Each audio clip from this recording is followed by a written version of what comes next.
నా మీద పెద్ద ప్రేమ ఒలగబోసేస్తా ఉన్నారు. పిచ్చివాళ్ళారా, అన్ని గుర్తున్నాయి అయ్యా. గతంలో సార్ మనస్పర్ధలు వచ్చాయి చెప్తున్నాను సార్ మీకు 7 సంవత్సరాల క్రితం నా భార్యకి క్యాన్సర్ వచ్చిందండి.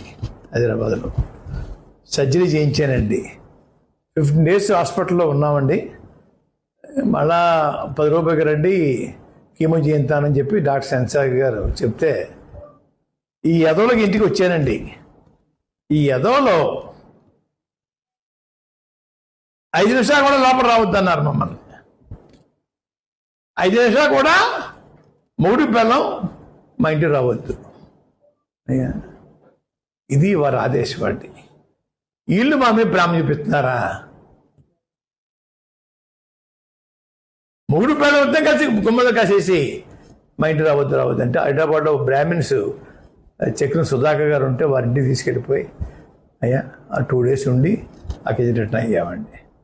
వీళ్ళు నాకు క్యాన్సర్ వచ్చింది, చిన్నకొరకు వైద్యం చేయించట్లేదు, వీళ్ళు పట్టించుకోవట్లేదు అని ఏదో నాటం చేస్తున్నారండి.